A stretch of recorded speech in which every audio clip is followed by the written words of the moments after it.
memejamkan mata ketika sholat.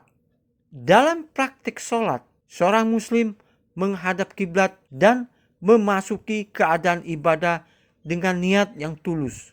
Sholat yang khusyuk lebih utama dari sholat yang tidak khusyuk. Bahkan sebagian ulama seperti Imam Al-Ghazali mensyaratkan sholat harus dalam keadaan khusyuk. Banyak upaya yang dapat dilakukan untuk menjalani sholat dengan khusyuk. Beberapa orang memilih untuk menundukkan pandangan mereka, sementara yang lain memilih untuk melaksanakan sholat di tempat yang minim cahaya. Ada juga yang lebih memilih sholat di lingkungan yang tenang atau jauh dari keramaian. Sebagian orang sengaja memejamkan mata ketika sholat. Tujuannya agar pikiran dan hatinya tetap tenang. Padahal dalam sholat juga kita dianjurkan mengarahkan pandangan ke tempat sujud. Hukum memejamkan mata menjadi 4 perincian. 1. Memejamkan mata saat sholat pada asalnya boleh dan tidak makruh. Karena memang tidak ada larangan khusus soal itu. Memejamkan mata dalam sholat dibolehkan selama aman dan tidak membahayakan. Tidak dimakruhkan memejamkan mata saat sholat karena tidak ada dalil yang melarangnya. 2. Memejamkan mata ketika sholat diwajibkan ketika ada yang tidak menutup aurat dalam saf sholat. Ini biasanya jarang terjadi, kecuali pada masyarakat yang sedang mengalami krisis pakaian. Pada situasi tertentu, kalau pakaian yang menutup aurat tidak ditemukan atau sarana lain yang digunakan untuk menutup aurat juga tidak ada, dibolehkan sholat dalam kondisi tanpa busana. Dalam situasi seperti ini, kita diwajibkan memejamkan mata. 3. Memejamkan mata disunahkan kalau sholat di tempat yang banyak gambar dan ukiran. Memejamkan mata disunahkan dalam kondisi ini bila gambar dan ukiran tersebut bisa mengganggu pikiran kita.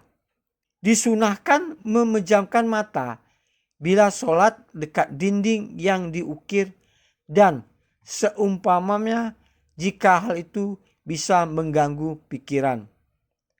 4.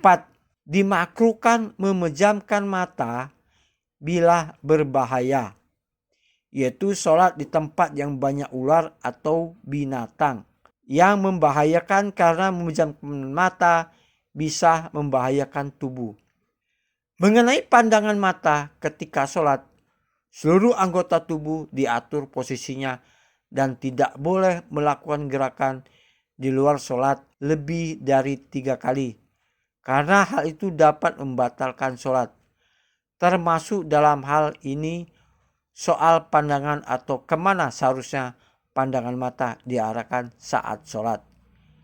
Syekh Zainuddin Al-Malibari dalam Fathul Mu'in menjelaskan, disunahkan melanggengkan pandangan mata ke arah tempat sujud supaya lebih khusyuk. Sekalipun tunanetra sedang sholat dekat Ka'bah, sholat di tempat yang gelap, ataupun sholat jenazah. Namun disunahkan mengarahkan pandangan mata ke jari telunjuk, terutama ketika mengangkat jari telunjuk saat tasyahud akhir, karena ada dalil sahih tentang kesunahan itu. Merujuk pada pendapat di atas, orang yang sholat dianjurkan mengarah ke tempat sujud, mulai dari takbiratul ihram sampai salam, meskipun sholat di depan Ka'bah atau di tempat yang gelap. Anjuran menghadap tempat sujud itu bertujuan agar sholat yang dilakukan bisa lebih fokus dan khusyuk.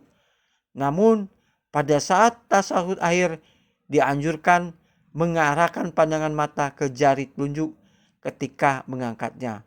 Oleh karena itu, tidak pantas bila dalam sholat mata melirik ke kanan dan ke kiri, ke atas dan ke bawah, sebab bisa mengganggu konsentrasi saat mengerjakan sholat.